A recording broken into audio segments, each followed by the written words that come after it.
It's 5:15 in the afternoon. I'm on the top of the world, 10,000 feet in Hawaii. On top of the Haleakala volcano, the clouds have filled in all around it. I'm just above the cloud line, somewhere near the house of the sun. Strange and unusual rocks are all around me. Lava rocks filled with power and energy.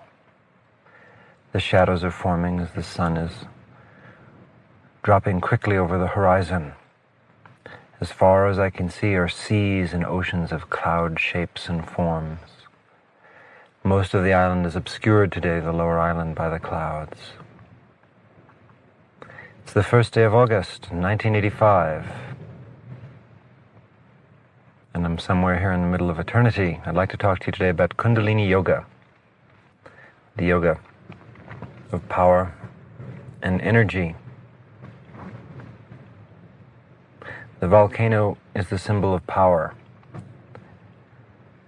This particular volcano is dormant at the moment. It's still, but within its depths, the lava sits waiting, the power of the earth. And in a moment, the lava will shoot forward, rise up through the lava tubes to the top of the volcano and erupt. The power within us is dormant, the power of the universe. It sits there waiting. Something happens, something triggers it, it goes off. And it rises up the Sushumna, the spinal astral tube. It gradually moves up through the chakras, and it reaches the 1,000-petal lotus of light at the top.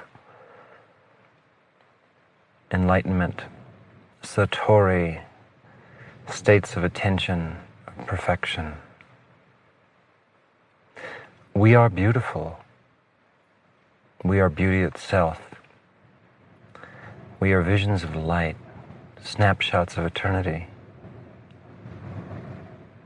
Yet so few people in any given lifetime climb to the highest heights, experience the totality. The path of Kundalini Yoga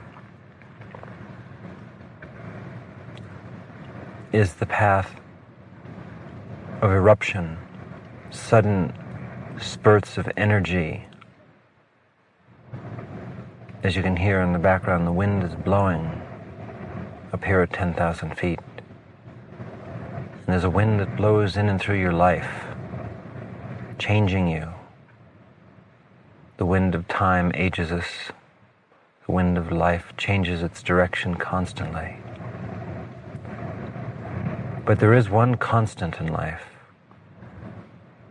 and that is the energy within your being. How do you tap into it? How do you reach it? What will it do to you? How will it change you? Is it dangerous? Can it be controlled? Or like these great volcanoes, is it something beyond our control and we can only watch with awe when the earth displays itself? It's funny how human beings tend to think that they're the masters of the earth because they put in a lot of shopping malls and painted little white lines on black top, never realizing that the earth for a time simply tolerates its tenants. And then when the mood strikes it, it changes, it shifts its continents around. Mountains rise and fall. We take so much for granted. Kundalini Yoga is the yoga of transmutation. The principles are simple. At the base of the spine, there's an access point that leads into another world, another plane of attention, another dimension. It's possible to access the energy through that secret doorway, that lowest chakra, and bring that energy and power up through yourself, into your being, And as you bring it into your being, it will spread and radiate throughout your entire body. But there is a particular path that the Kundalini follows. The Sushumna. The Sushumna, as I mentioned before, is an astral nerve tube. It's the central nerve tube. There's two others, the Ida and the Pingala, on either side of it. In most persons, the Sushumna is closed. It's a highway that's been shut down. And the continuous energy flow that gives us life, that sustains the subtle physical body, takes place in the Ida and the Pingala. Just as the blood is constantly flowing through your veins, through capillaries, bringing oxygen to the cells, moving nutrients and wastes around, so the Kundalini energy is constantly flowing through our subtle physical body, our etheric body. It sustains it, heals it. Without, of course, that energy, the subtle body grows ill. It's injured or it dies, and when it dies, the physical body dies. We are completely dependent upon the subtle physical body in this world. The more energy that we have in the subtle physical body, the higher our psychic receptivity is. So Kundalini Yoga is in many ways the study of energy, its management, its flow, its highs and its lows. But specifically, Kundalini is a flow of power. And when we diagram it, we say that it runs from the base of the spine up to the top of the head. Now, it isn't exactly running in the physical body, of course. Kundalini is running through the subtle physical. The subtle physical looks approximately like the physical body, only it's composed of thousands of layers of light fibers. It is knowledge itself. The subtle physical body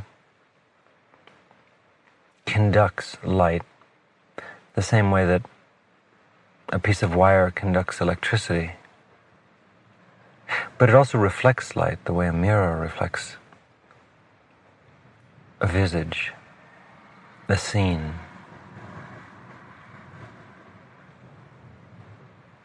There are 7 chakras, gateways to the Kundalini. There's one at the base of the spine.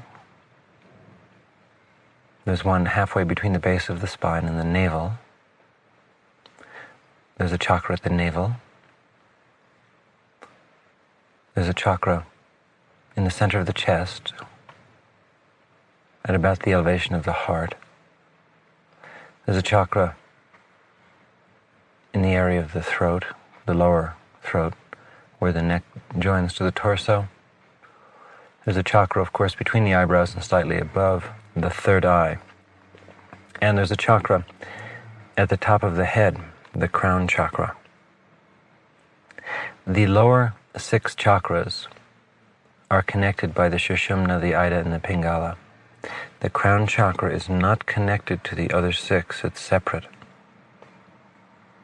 Each of the chakras, of course, has been described in yogic literature as being formed of lotuses or petals. And a different number of petals has been assigned to each of the chakras, a different symbolic color, and so on. What really concerns the student is not so much the number of petals or the colors or the plane of attention that a certain chakra is associated with, but rather it's the simple shifting of energy, how to pull and move the Kundalini up the Sushumna, through each chakra, and eventually how to make that jump from the third eye to the 1,000-petaled lotus, the crown chakra on the top of the head. A cautionary note. Kundalini yoga, unlike some types of yoga, tends to be a little more dangerous. Dangerous if it is not practiced correctly. When practiced correctly, there's no danger at all.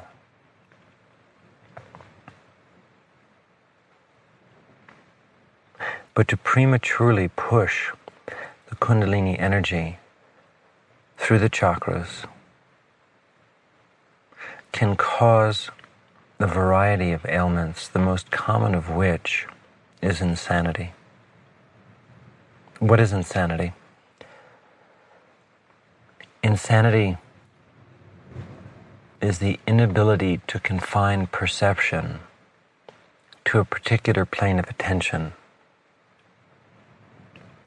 So, for example, when a person is practicing Kundalini yoga, if they were to push their attention too far, too fast, they can gain visions of other worlds. These visions can be enlightening, beatific, or terribly frightening, depending upon the nature of the vision and, of course, the individual's own reactions to it. I mean, nothing is really beautiful or fearful until we decide that it is. Also, there are various beings that live in other planes of attention that one will see and encounter in alternate realities. Needless to say, if a person is properly prepared, it's simply like journeying to a foreign land. In the foreign land, we will experience another culture, another language, different social customs, religions, different types of people, and we're not particularly thrown if we've been a little oriented to what we're going to experience. It can be exciting. We can learn a lot. How much are you learning lately? Are you learning enough? Have you learned that you're not a body composed of cells and tissues? Have you learned that this world as you know it doesn't even exist? Do you know that there is not a beginning or an ending? That there is no today or tomorrow? That all of the relative appearances that you see don't really exist as you think they do? The Kundalini gives this knowledge and awareness. It frees you. It frees you from duality, the sense of right and wrong, good and bad, love and hate, beauty and ugliness, winning and losing.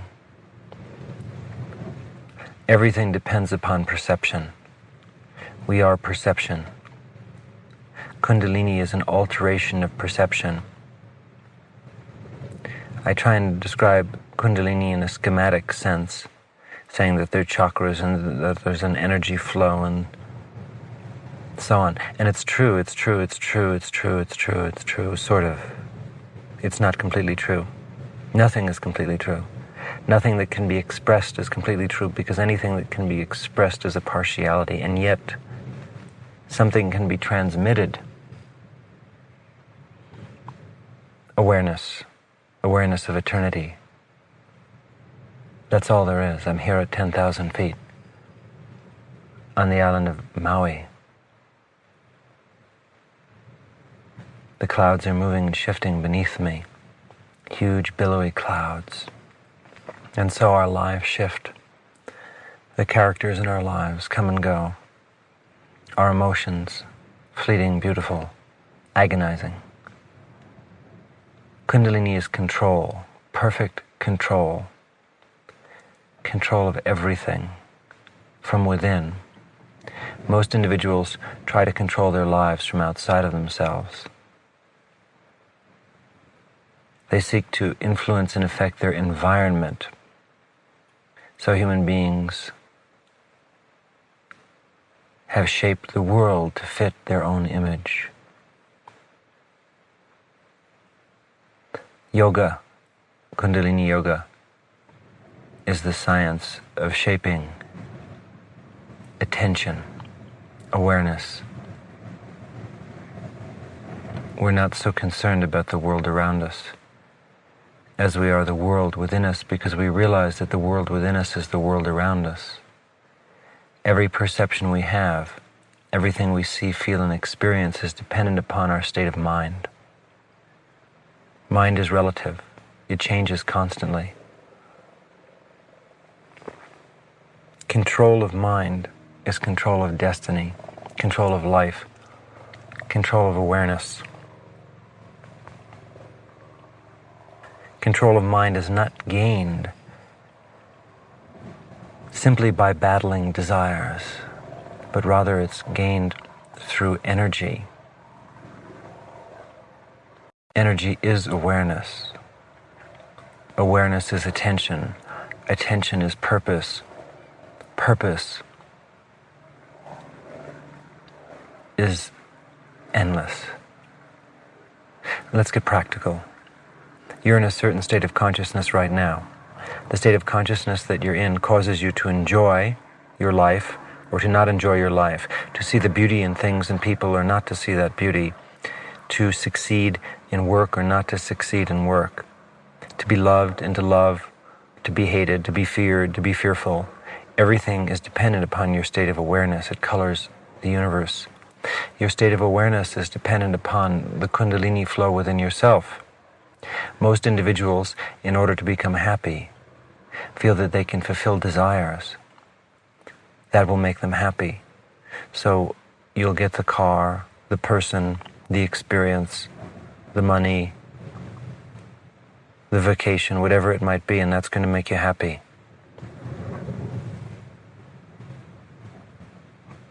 But if you're not in the right state of consciousness, you won't be happy. Remember, wherever you go, there you are. You take yourself with you when you travel. And if your state of attention is not very high, then whatever you see, whatever you experience, whatever wonders are presented to your eyes, you will experience those things only to the extent that your attention, your level of awareness allows. If you have infinite, endless awareness, then the most miserable conditions, as defined by others, can be the most wonderful. Poverty is not poverty, wealth is not wealth, illness is not illness, and health is not health. No longer are you subject to the relative conditions of the world. In other words, the interpretation that most people place upon things, this makes you happy, this makes you unhappy, no longer applies to you, because your apprehension of the cosmos is completely changed. It's shifted, not just once to another vantage point, but it becomes a mirror image of the cosmos itself. It constantly shifts and changes. There is no such thing as reality. There is no singular defining code. Access to the Kundalini changes attention, changes awareness. Beyond happiness and unhappiness is truth. Truth is not affected by anything in the relative world. Truth is the unifying aspect of existence. Truth is not a truth, meaning that there's one thing that can be said that will give us an answer or the answer.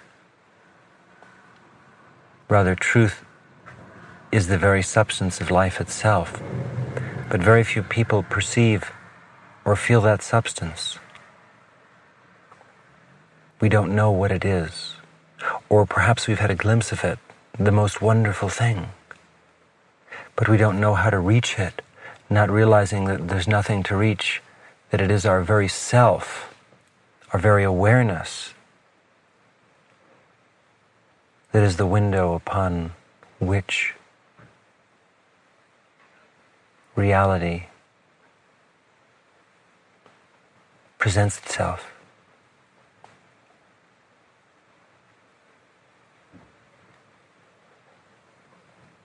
We are our awareness, a seemingly simple statement.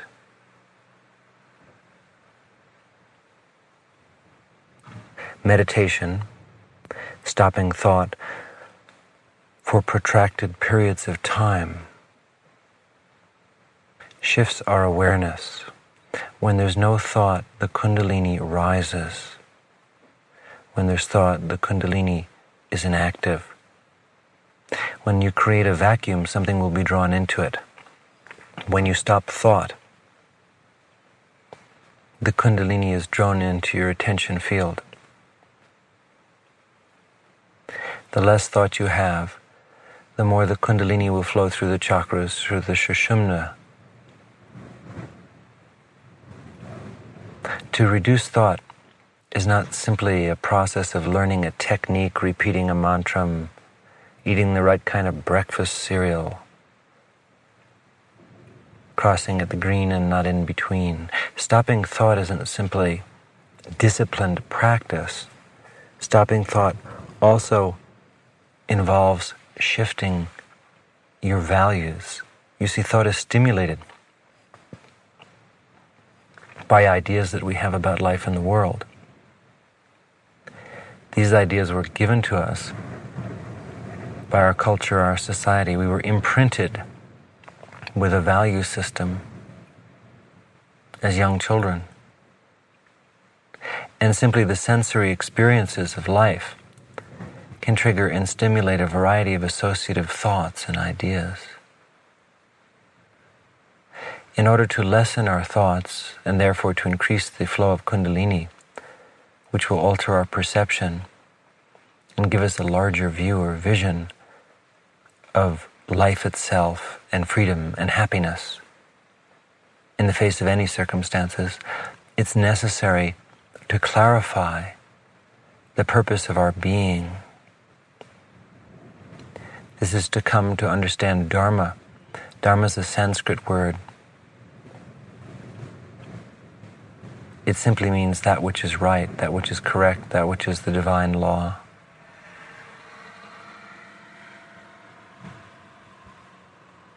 It's necessary first in the practice of Kundalini Yoga to determine what the Dharma is. There is a Dharma for yourself, for someone else, for a family, for a nation, for a planet, for a universe. There are collective dharmas and individual dharmas. Your dharma is what kind of work you should be doing, what kind of people you should associate with, whether you should be practicing meditation or not, if so, what type, whether you should have a teacher or not, if so, what type, how you should see the world, how much you should give selflessly, how much of your money you should donate to spiritual activities, how much of your time you should donate to selfless giving and aiding others, how much of your time you should spend by yourself and alone in a reclusive mode, how much of your time you should just have a tremendous amount of fun and just be frivolous and silly, whether you should be reverential and follow the path of the heart. Dharma encompasses all things. And it's specific to the individual. So the first task is to discover the Dharma. And this is done through introspection, by continually questioning yourself and asking yourself, what is the right thing for me to do? Not simply the thing I want, not simply avoiding the thing I don't want. What is right? Because to not follow Dharma leads to disaster. The life will be unhappy. Following Dharma puts you in a proper field of attention. And in a proper field of attention, regardless of what your outer circumstances are, happiness will flow. To not follow the Dharma, either intentionally or through lack of awareness, creates a very low level of attention. And in this low level of attention, we make all kinds of mistakes and we're unhappy no matter what good fortune apparently befalls us. You will be unhappy if you do not follow the Dharma. Happiness does not come from external objects, it comes from peace of mind. You can have 100 Rolls Royces, you can have everyone devoted to you, you can have people who love you, you can be famous, you can be a king, a queen, anything. But it does not necessarily bring happiness or peace of mind. Happiness and peace of mind is a very, very beautiful and simple thing. And it comes about through following Dharma.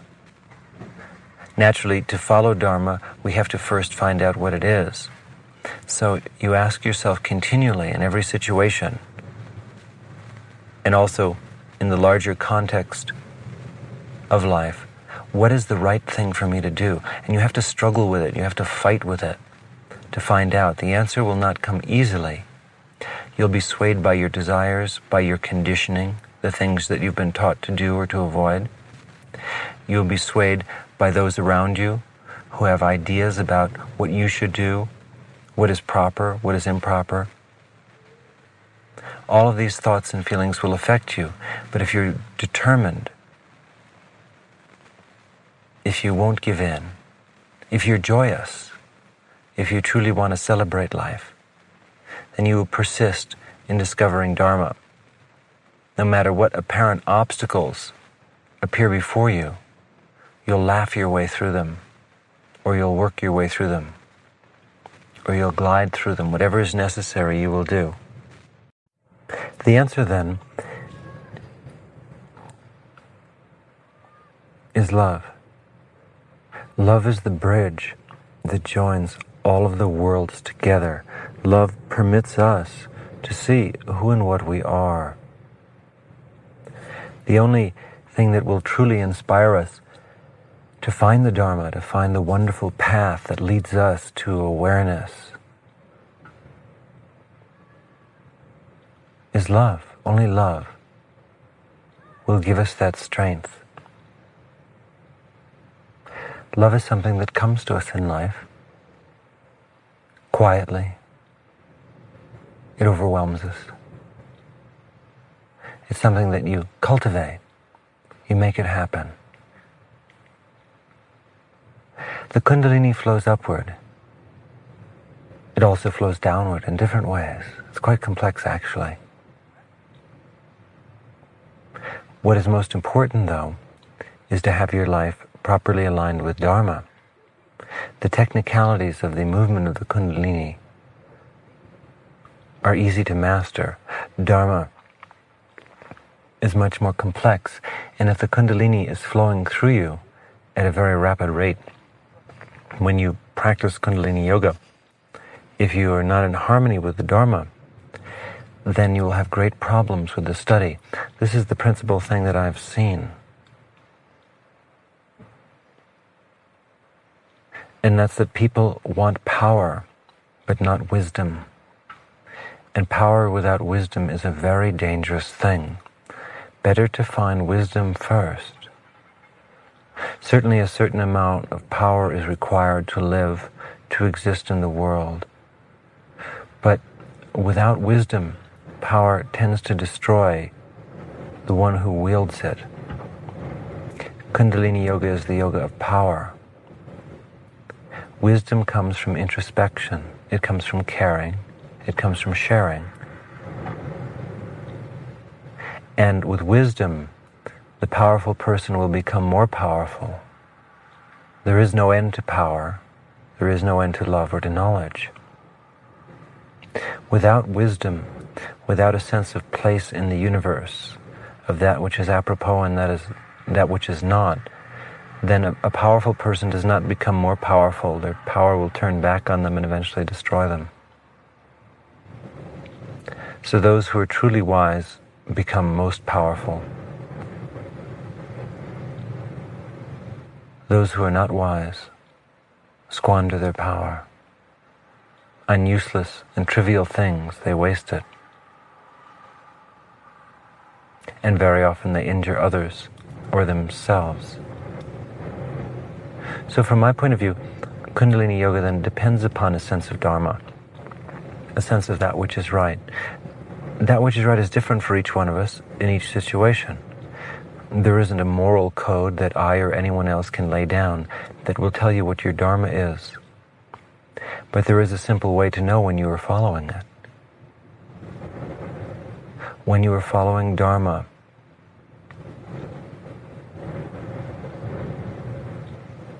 you'll be happy, at peace, still inside.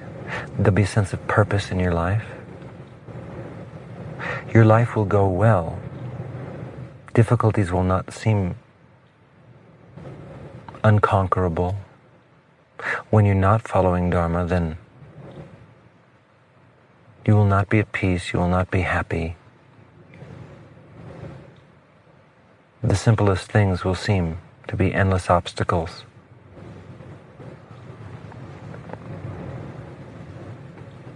It's not what we do, it's who we are. and who we are varies according to our awareness. When you're more aware, you're someone else than when you're less aware. Right now I'm above the clouds at 10,000 feet. And I can see the blue sky, and I can see for miles and miles down underneath those clouds the people of Maui live. And today they're not having a sunny day. The clouds have rolled in. There's not too much light down there, and I'm up here on top of the mountain, and there's nothing but light and blue sky. The clouds are desires. The clouds are our loves, our fears, our world, are our ideas, ideals. These are the clouds. You can climb above the clouds to freedom, or you can stay beneath them in darkness. It's up to you. The Kundalini will take you up above the clouds. It'll give you a quick vision of your own immortality, the most wondrous and perfect thing there is. But to stay here, to live in this condition of eternality endlessly, which is what, of course, we call enlightenment, is the goal of Kundalini yoga, or any path that leads to self-knowledge. The glimpse tells us that it's possible that there is such a world. And I believe that in each one of our lives there are days like that. There are days when life is clear and simple, when we feel the intimations of immortality.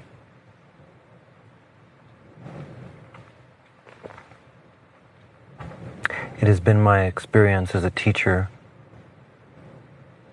over the years and incarnations, let alone as a student, that what really counts are not techniques. What really counts is spirit, love. What really counts is a sense of propriety and dedication. These are the qualities that manifest in self-realization. The Kundalini varies not simply through breathing techniques or by meditating on chakras, but by stopping thought. To stop thought, it's necessary to put your life into a state of balance. Otherwise, you can sit and meditate for hours and hours, and all kinds of conscious and subconscious thoughts will flow through you. It is possible with pure willpower to force the Kundalini up the Sushumna through the chakras, but then, as I indicated before, you will develop visions of other worlds, but these visions will not necessarily stop or go away when you want them to. And this is a condition that we call insanity, when you cannot clear perceptual fields. It's like watching 20 stations on television at once, and after a while you can't tell which is the right one. So this is what happens with individuals who push the Kundalini out too far without having the balance. When you have the balance, it's not a problem, it's a snap. Then you can easily segment the realities when your attention field is fluid, but to develop that fluidity, it's necessary to follow the Dharma. So my recommendation is, if you seek to practice Kundalini yoga, to meditate, of course, and you can meditate on the different chakras and feel what that's like. But what will really release the Kundalini is something much simpler and more effective, in addition to meditation techniques, breathing techniques, and so on. And that's by creating a stillness in your life. And this stillness will come about through deep caring and introspection. It will come about slowly and then quickly. It builds in momentum.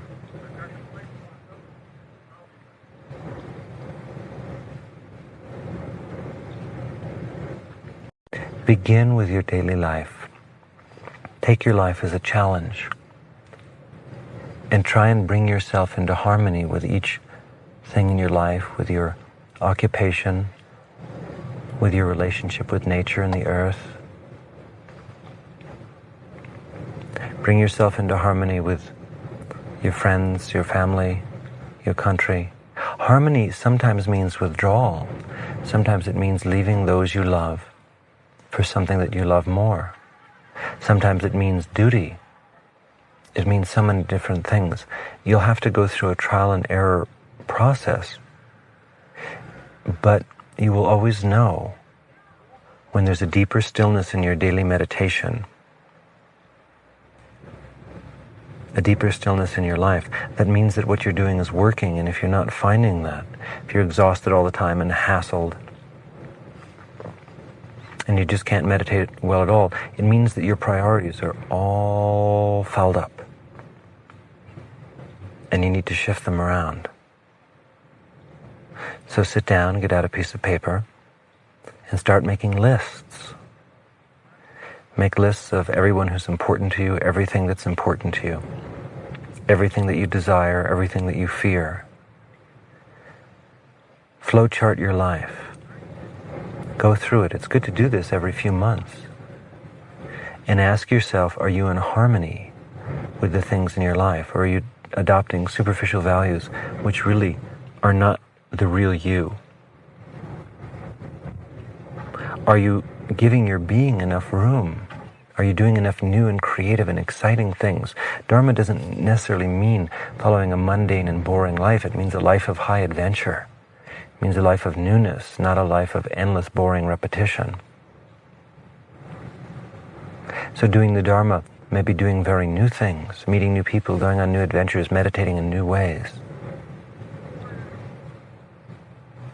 The sign that the Kundalini is releasing is not the development of miraculous powers, but it's the fact that your mind is becoming quieter, that there's an interior stillness.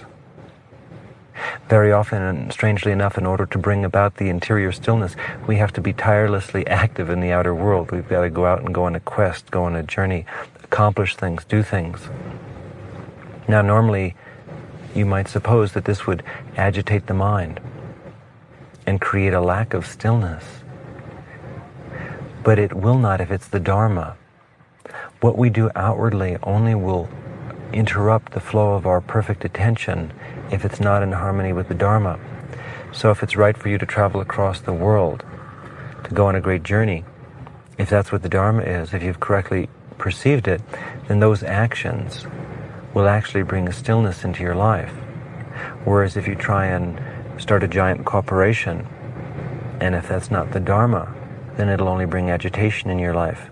On the other hand, for you to work in or start a corporation, instead of taking that wonderful, happy journey that might seem more attractive, might be the Dharma, if you go on that journey, then you'll just become more and more miserable, whereas every day you go to work and do 9 to 5. That may bring about a stillness in your life. It's specific to the individual, and it can change for you. What can be the Dharma at one point in your life can totally reverse itself, and suddenly you might be doing the opposite or something very new, something you never considered. You find out by meditating, by stilling your thoughts, by bringing about a balance in your life, by feeling deeply, by asking questions constantly. What is right? What does the universe want me to do? And then once you determine that and you're sure, you need to go about it with style, with a little bit of excitement, with bravado, with adventure, with stoicism. All ventures in life will bring about a mixture of pleasure and pain, and loss and gain. But these things don't matter, because when you're following the Dharma, you're operating on an entirely different reference frame. Success is not success in an individual endeavor. Success is simply to practice the Dharma impeccably. Then the Kundalini will flow. Then your awareness will shift. Then your meditation will be wonderful. If your meditation is frustrating, if it's not happening, and it was at one time good and exciting in your life, and you're putting in the same number of minutes, then that was because during that time in your life you were following the Dharma more. you had felt it and you were following it in your daily life, in your daily thoughts. And if that's not happening now, then it means that you've got to shift what you're doing. You've got to get creative with your lifestyle, change your job, change your friends, change the place you live, change your goals, change your attitudes. Work harder, work less. Travel, don't travel. You've got to mix it up. And if you keep trying with that intent, then eventually you will stumble upon or be guided to that which will bring about the highest good, the highest stillness. Then the Kundalini in your daily meditations will release. This is my experience. Don't worry about techniques. Don't worry about chakras. Instead, concern yourself with finding the Dharma and meditate. And then the Kundalini will release. This is real Kundalini yoga, not simply a series of repetitive exercises and movements which you could practice for hundreds of years and never substantially open up the fields of Kundalini energy and have them release into your being. The release comes about through a balanced life and, of course, through periods of formal and informal meditation, through association with other higher beings, with teachers, with people along the path, with non-physical beings. Whatever works, do it. That's what makes it exciting and fun. And then life is wonderful, it's terrific, it's jazzy.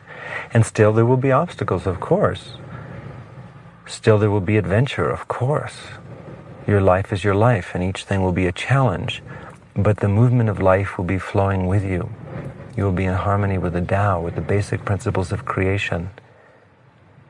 To not be in harmony with that flow, no matter how hard you meditate, no matter how hard you strive to attain liberation, you will not be happy and you won't be liberated because you did everything but the most important thing. Bring about stillness in your life, have some fun with it, be creative with consciousness, be sensitive to what's above the clouds and below them, and to the clouds themselves.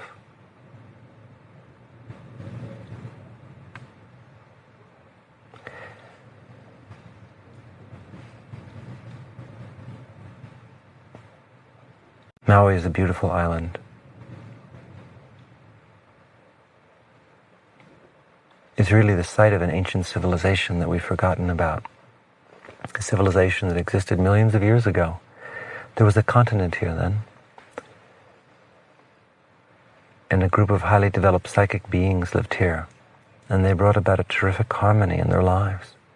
They followed Dharma. And then when their time came, they left this world. And another race was born, the race of human beings. Human beings are not so in harmony with the Dharma. That's why they suffer so much.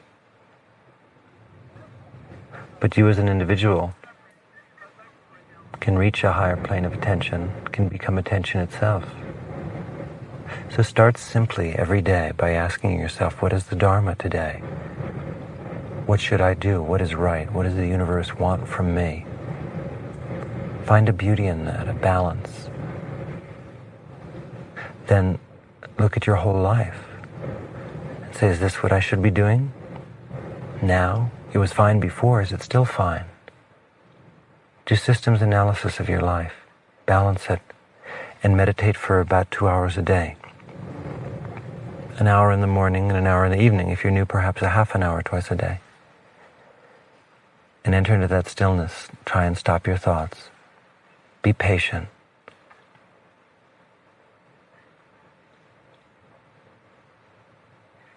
And then the Kundalini will flow through you and bring about substantial changes in your awareness. So the future is certain for those who follow Dharma. The future is endless existence. Those who don't follow Dharma are pushed back again and again to the net of rebirth. They're drawn back to the same planes of attention or lower. It could happen to you.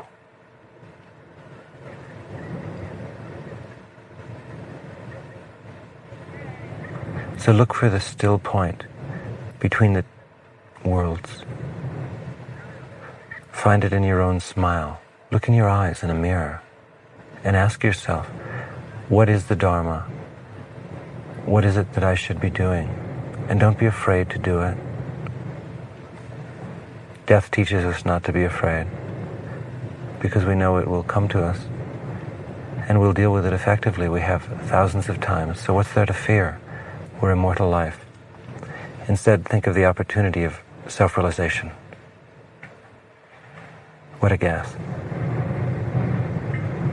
From Haleakala at 10,000 feet, I wish you and your Kundalini well. Later.